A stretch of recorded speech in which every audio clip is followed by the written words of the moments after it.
Hi, this Anusha Komal. ఇవాళ మన guest Sudheer Sandra గారు ఉన్నారు, సైకాలజిస్ట్, పేరెంటింగ్ మెంటర్. వారితో మాట్లాడదాం. నమస్తే సార్. నమస్తే అండి. సార్, కామెడీగా అనిపించిన ఒక విషయం చెప్తాను. ఈ మధ్య యాడ్ చూస్తూ ఉంటే, మనం ఏదో వీడియో చూస్తాం, యాడ్ వస్తుంటుంది, జ్యోతిష్యానికి సంబంధించి వస్తాయి.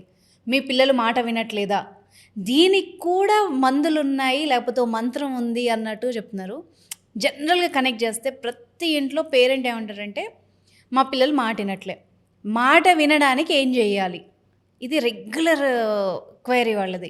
సో ఏమన్నా మంత్రం ఉందా దానికి? ఉన్నాయమ్మా. నేను జ్యోతిష్యాలను స్టార్ట్ చేస్తే ఖచ్చితంగా మంత్రాలు తీసుకొని పెడతాను. నేను ఈ మధ్య చాలా వరకు పాప ఈ న్యూస్ ఛానల్స్ కింద లైవ్ చాట్స్ ఉంటాయి. లైవ్ చాట్స్ లో అయితే ఇదే మ్యాటర్. అంటే మీ పిల్లలకి ఏదైనా ఆరోగ్యపరంగా ఉంటే ఏదైనా చేశారంటే అనుకోవచ్చు. మీరు అన్నట్టే మాట్లాడలేదా, మాట వినట్లేదా, మొబైల్కి అడిక్ట్ అయినారు, దానికి కూడా ఉన్నాయంటే నాకు ఆశ్చర్యం వేసింది. ఇలాంటివి కూడా ఇంకా ఉన్నాయని నాకు తెలియదు. కానీ సో పిల్లలు మాట వినట్లేదు అనే విధంగా ఉంటే, ఈ మధ్య నేను ఒక విషయం బాగా అబ్జర్వ్ చేసిందంటే, మ్యామ్ ఇంతకుముందు పేరెంట్స్ పిల్లలు ఏదైనా తిడితే పిల్లలు ఎలా రియాక్ట్ అవ్వాలి తెలుసా? ఇలా తలదించుకొని, అరే మా నాన్న అని తిడుతున్నాడు, ఇంకోసారి ఇలా చేయకూడదురా అని చెప్పి వాళ్ళలో ఆ తిట్టిన తిట్లకి బాధపడుతున్నట్టు ఫేస్లో ఎక్స్ప్రెషన్ కనపడుతుంటే తిట్టే వాళ్ళకు కూడా ఒక సాటిస్ఫాక్షన్ ఉంటుంది. వీడిని తిట్టానరా, వీడు మారతాడరా అని చెప్పి ఒక సాటిస్ఫాక్షన్ ఉంటుంది. ఈ జనరేషన్లో ఏం తెలుసా, మొత్తం వినేసి నాన్న అయిపోయిందా ఇంకెళ్ళొచ్చు అంటారు. కనీసం తిట్టినంతసేపు అయినా ఉండరా నా మాట. అంటే తిట్టిన వాళ్ళకు కూడా ఎలా ఉంటుంది తెలుసా, వీడికి చెప్పడం కంటే గోడకు చెప్పుకోవడం మేలని చెప్పి తిట్టిన వాడు కూడా సాటిస్ఫాక్షన్ ఉండట్లా, అలా తయారవుతున్నారు.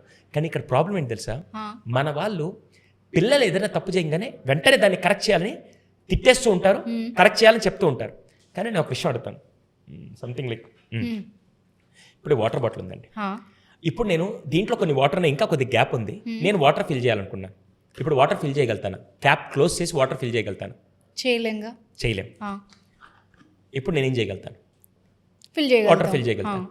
ఏంటి తేడా అంటే, బాటిల్ క్యాప్ క్లోజ్ చేసినప్పుడు నేను ఏం ఇన్ఫర్మేషన్ పంపించాలని, ఏం కంటెంట్ పంపించాలని, ఏ వాటర్ పంపించాలని నేను పంపించలేను.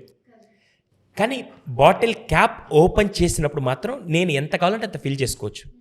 సేమ్ పిల్లల మైండ్ ఓపెన్గా ఉన్నప్పుడు, మైండ్ అనగానే మళ్ళీ మీరు వచ్చేసారి ఇప్పుడు బ్రెయిన్ కోసి చూడాలా ఇలాంటి డైలాగ్ లేబాకండి.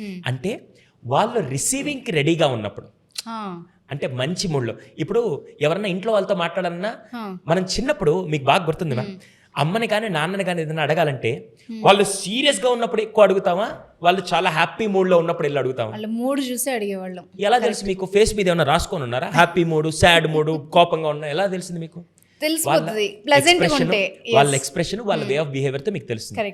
అలాగే పిల్లలు వాళ్ళు ఫస్ట్ ఓపెన్ గా ఉన్నారా, రెడీగా ఉన్నారా, రిసీవింగ్ రెడీగా ఉన్నారా అనే విధంగా ఫస్ట్ మీరు స్లోగా వాళ్ళతో కనెక్ట్ అవుతూ, స్లోగా వాళ్ళ మైండ్ని అరే డాడీ ఏదో చెప్పబోతున్నాడు, మమ్మీ ఏదో చెప్పబోతున్నాడు, ఇప్పుడు వినాలని చెప్పి ఆ కనెక్ట్ అవుతూ స్లోగా ఓపెన్నెస్ తీసుకొని వచ్చి అప్పుడు మీరు చెప్పాల్సిన ఇన్ఫర్మేషన్ అంతా చెప్పి దాని తర్వాత ఓకేనన్నా యూ జస్ట్ అప్లై అని చెప్పి అలా వదిలితే పిల్లలు అర్థం చేసుకుంటారు తప్ప వాడు అసలు వినడానికి రెడీ. వాడు ఒక పక్క ఫోన్ చూసుకుంటాను, ఒక పక్క టీవీ చూస్తాను, వాడు ఒక పక్క ఏదో వర్క్లో ఉన్నప్పుడు వాడు ఏదో డ్రా చేస్తుంటే, నీకు ఎన్నిసార్లు చెప్పాను రాగానే క్యారేజ్ తీసి పెట్టేయాలి కదా, నువ్వు రాగానే డ్రెస్ మార్చుకోవాలి కదా అని మొత్తం డంప్ చేస్తుంటే, నువ్వు చెప్పుకో, నీ ఇష్టం ఏదైనా చెప్పుకో, ఎందుకంటే మొత్తం క్లోజ్ అయింది, నువ్వు చెప్పిందంతా ఇటు పక్క నుంచి వెళ్ళిపోద్ది తప్ప నా బ్రెయిన్లోకి ఏం వెళ్ళదని వాడు అలా ఉంటాడు.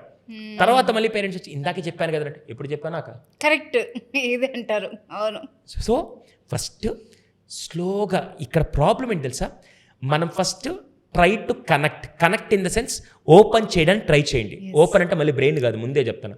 సో ఓపెన్ చేయడానికి ట్రై చేసి తర్వాత మీరు వాళ్ళతో కనెక్ట్ అవుతూ వాళ్ళకి అర్థమయ్యే భాషలో, వాళ్ళకి అర్థమయ్యే రీతిలో మీరు చెప్తూ ఇన్ఫర్మేషన్ పాస్ చేసి అప్పుడు చూడండి డెఫినెట్గా. ఇప్పుడు ఈ కనెక్షన్ పెంచడానికే నేను పేరెంట్శాలలో పిల్లలతో ఎలా కనెక్ట్ అవ్వాలి, రోజుకు 10 నిమిషాలతో అరే ఈరోజు క్రేజీగా నాన్న ఒక పాయింట్ చెప్పాడు, నాకు చాలా బాగా అర్థమైంది అనే రేంజ్లో పిల్లలకి వెళ్ళాలంటే మీరు ఎలా కనెక్ట్ అవ్వాలి అనే విషయాన్ని పేరెంట్శాలలో దాదాపుగా ప్రతిరోజు 10 నిమిషాలు పిల్లలతో కనెక్ట్ అయ్యే విధంగా, దాని తర్వాత మీరు ఏమైనా చెప్పండి వాళ్ళు అర్థం చేసుకుంటారు, వాళ్ళు వింటారు, వాళ్ళు ఆలోచిస్తారు, వాళ్ళ బ్రెయిన్లోకి వెళ్ళి దాన్ని ప్రాసెస్ చేసుకోగలుగుతారు. అలా చేయడానికి నేను పేరెంట్శాల తీసుకొని వచ్చి పేరెంట్స్కి పిల్లలకి మధ్య బాండింగ్ ఏర్పరుస్తూ, వాళ్ళతో కనెక్షన్ ఏర్పడుతూ, వాళ్ళతో నెక్స్ట్ లెవెల్ ఇన్స్పైర్ చేసే విధంగా చేయడానికే పేరెంట్శాల తీసుకొచ్చాను. దీని ద్వారా పిల్లలకి పేరెంట్స్కి మధ్య బాండింగ్ పెంచాలని ఒక ఇంటెన్షన్తో స్టార్ట్ చేస్తున్నానండి. Super sir. ఏ పేరెంట్ కోరుకోరండి పిల్లలు వాళ్ళ మాట వినడం, ఇదే వాళ్ళకి కావాల్సింది. సో చాలా thank you so much. Thank you అండి.